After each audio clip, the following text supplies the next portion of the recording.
media 8, sobre lo que están hablando, sobre el ruido ya muy noche, gracias a Dios, yo tengo unos vecinos ya mayores y yo no tengo ese problema, pero en verdad, pues, tienen que hacer algo, la gente no podemos hacer lo que nos dé la gana, los cohetes están durando por todo el mes, ya eso también no es bueno, tienen que hacer respetar, que la gente respeta, suban las tarifas, porque tenemos que ver cambios buenos y yo pienso que ustedes saben lo que tienen que hacer y pues hacer que respeten la ciudad y que nos respeten. Yo gracias a Dios no tengo ese problema, lo que sí tengo problema que miro son los carros que queman llanta, ya miró el video que compartí, eso sí me preocupa, pero no nomás a darles tickets y a hacer cosas con ellos, sino que también me gustaría que hubiera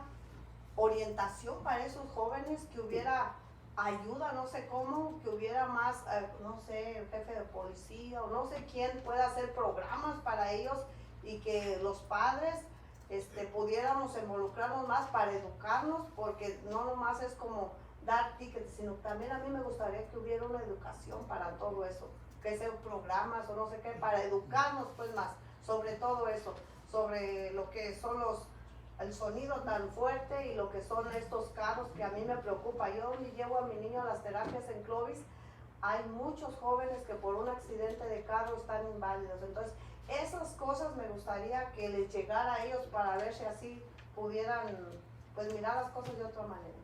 Ok, entonces más que nada eso, no nomás darles tickets y hacer, sino que hacer algo para a ver si de qué manera se puede ayudar. Unos 30 días para Ándale, pues, pues algo, no, qué sé yo. Ya andan haciendo eso, que se los Más que quitan. nada me gustaría Se esa los ayuda quitan y para no ellos. más si tienen turbo and all that, right? See, if they got exhaust and all that. Ok, gracias. Pero también le iba a decir algo. Diga.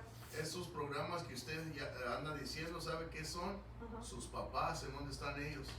Porque esos muchachos tienen carros porque se los pagan, la mayoría de Por ellos. eso le digo, hacer papás, eso para que gracias los a Dios. papás lleguen a oír y vean lo que no nomás es que, ¿cómo le diré? Comprarles el carro. O sea, que no sé de qué manera, no sé cómo pedirles a ustedes o cómo pedir esos programas para educarnos, más que nada a los padres de los hijos. Porque la verdad ya cuando pasan las cosas, pues ya es demasiado tarde. Pero sí, Ya. estamos de acuerdo que necesitamos más orden. Necesitamos más orden. Gracias. Gracias. Excuse me, I don't speak Spanish, I don't understand it. Can someone kind of